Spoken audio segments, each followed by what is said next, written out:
All right, my friends, it's time for Battle of the Cook Systems, Battle of the Pots, Battle of the Stoves, whatever you want to call it. But we're going to compare today the Fire Maple Petrel G3 heat exchanger pot paired with the Greenpeak canister stove that comes in at just under $50 to the MSR Windburner cook system that comes in at a whopping $190. That is a huge difference in price between these two.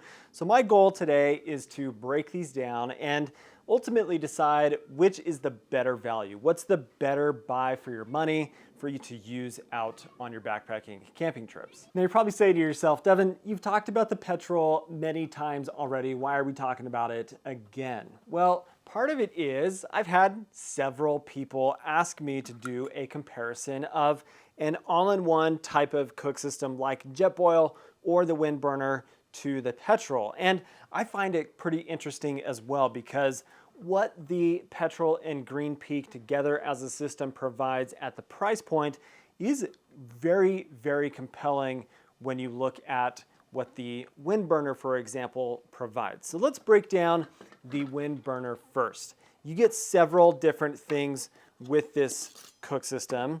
First is a heat exchanger, 1 liter capacity size pot. You get a small plastic cup for eating out of, for measuring liquids. You get your burner stove, as well as a lid and a pot support for the canister that you're using with it. This altogether, again, comes in at $190 USD. Now you're likely going to be able to find this on sale in many places, so that is the high end of the retail price. But what is special about this? Why is this at that higher price point? Well, let's start with the stove. This stove is honestly really freaking cool. So many really good design cues to this that make it a very efficient stove, very effective at high elevation in low temperatures, just cold temperatures. So what do you have? You have a radiant style burner. This burner is kind of a dome shape, which makes it be able to pair really well with the shape of the bottom of the pot that comes with it. But that radiant burner works similar to like those propane heaters for like your garage or like a tent heater, where it's a mesh material and you don't necessarily have like a loose flame that is burning up into the bottom of the pot and heating the pot that way.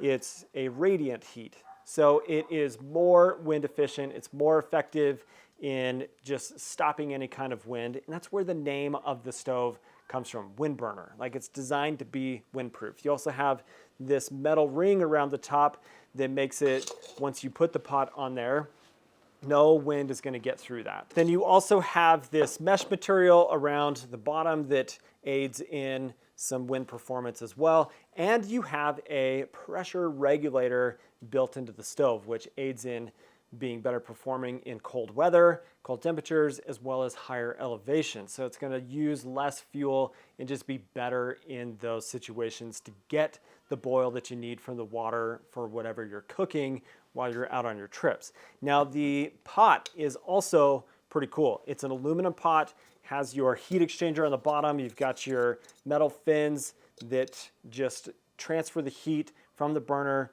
to the pot to create a really quick boil time. And they are shaped to match the dome shape of the stove as well. You have this insulated like ring around this so that you can hold on to it, as well as a little handle for pouring. You also have your lid. Then you have your pot support and a cup. This cup I think is 500 milliliters of total capacity, where your pot is 1 liter. This is where I kind of get into the cons of this whole system, because I think for one person, 1 liter capacity of a pot is quite large, unless you are doing something like melting snow or need to do a lot of water boiling for whatever reason. I like smaller pots and not having to have something that is so tall as well. And this whole system is fairly heavy. It comes in at 16 ounces for everything that you see here. That compared to the Petrel, which is significantly lighter, like almost half the weight, this becomes a bit cumbersome when you start looking at weight specifically for what you're carrying in your backpack. So now how does that compare to the Fire Maple Petrel Pot with the Greenpeak stove? Well, let's break it down.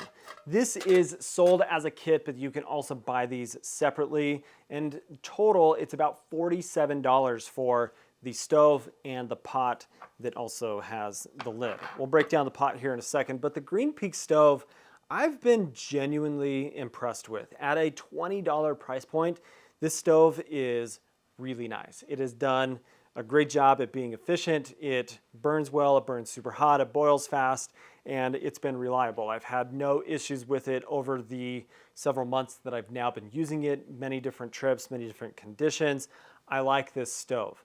Now, I don't think it has as high of an output BTU-wise as some other options out there on the market, but you do have a piezo igniter, you have a fairly large burner head that does spread the flame enough as opposed to like the BRS stove that is super, super tiny.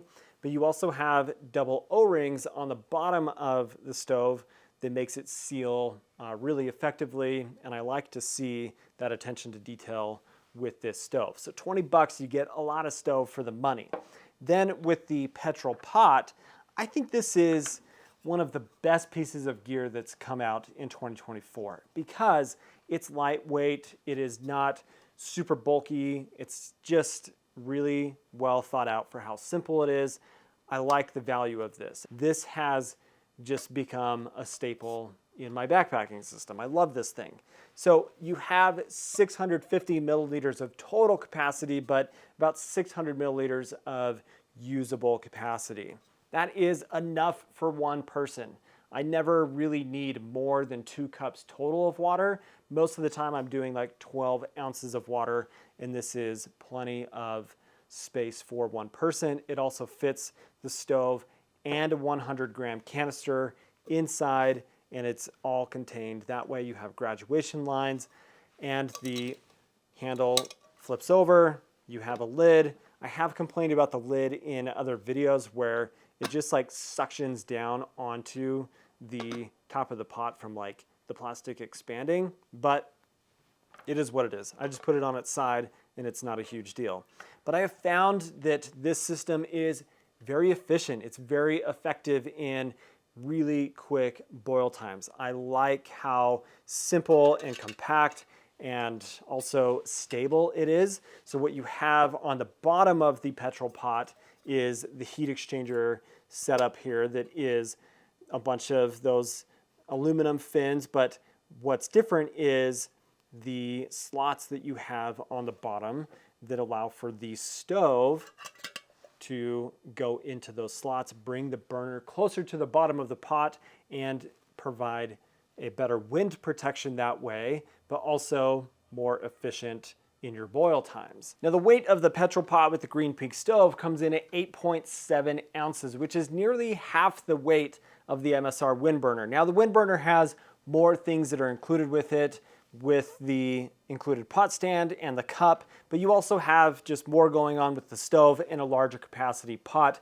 so that does increase the weight of the system as a whole. But that's where things start to separate for me between the two in what is the better value, what's the better buy between the two systems, because this is $47, this is $190. That is a big price gap between the two. Now we'll talk about that a bit more here in a minute, but how does it come down to testing, boil times, that kind of thing, fuel usage and such? Now I did some testing, very simple, in just how much fuel was consumed during a boil test, as well as how long did it take to boil 12 ounces of water. 12 ounces is a cup and a half. That is very standard now for a lot of freeze-dried or dehydrated meals that we are cooking in the backcountry.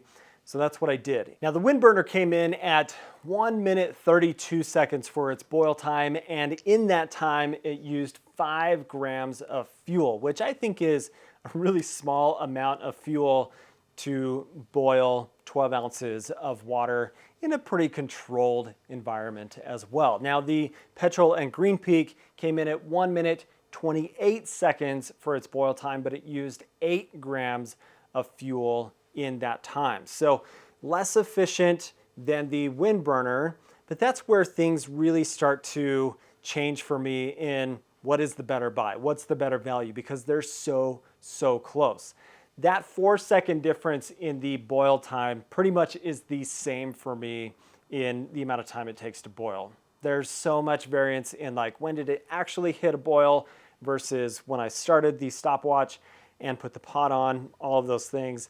So basically the exact same boil time between the two systems here. So if I'm looking at solely fuel efficiency and I want the best wind performance option, then the MSR Windburner is going to be the better buy because this is not as efficient. It doesn't have a regulator on the stove. You can still get wind penetration through the heat exchanger here on the bottom on really windy days, which will add more to fuel consumption and just being less efficient. But in most conditions, this is very sufficient to me, and it's been a really solid option. So for $47, you get something that has basically the same boil time as the MSR, but you save an amazing, just like an immense amount of money for really similar performance, unless you do find yourself in pretty extreme conditions, way lower temperatures when you're trying to boil, as well as if it's super windy, where this is going to be the better option in that case. Now there is a third option that I want to just pull out on the table here because I know people will bring it up, and that is the $20 BRS stove paired with the Toaks titanium 550 milliliter pot. This is an ultralight go-to option for many people, and I love the Toaks 550 as well. I think it is a great size. It's enough capacity to boil the water that I need out on my trips, and it is fairly inexpensive, like under $30. So you're about the same price for this as you are for the Petrel. Now what the Toaks and BRS provides is a weight savings over the Petrel, but you lose a significant amount of efficiency with this. Now, when I did my boil test of the BRS with the 550, it took 2 minutes, 23 seconds to boil 12 ounces of water, and it used 10 grams of fuel. So it used more fuel than the Petrel did, but it's also a smaller burner, and it just took more time for it to get to that rolling boil. Now, this is a much lighter weight system. So if weight is your biggest concern, then maybe neither of these on the outside are what you're looking for, and this is what you're looking for. This is 3.4 ounces for the pot and the BRS stove. Now take that for what it is. This may be the best option for you, may not be the best option for other folks, but I think of all three options here, my favorite is still this Petrel G3 pot with the Greenpeak stove. It's very effective in really quick boil times. No, it's not the most efficient from a fuel standpoint, but it is efficient enough to make it so that I can use one canister for a very long period of time. So what do you guys think? What is your choice of the three stove cook systems that are here in front of me? The MSR Windburner, the Petrel with Greenpeak pot, or the 550 with the BRS stove? Which would you choose? Or what other cook system do you use and why? And let me know down in the comments section. Thanks for watching today, guys. If you are not subscribed to the channel, please do subscribe. Hope you have an awesome day. We'll catch you in the next one. See you later.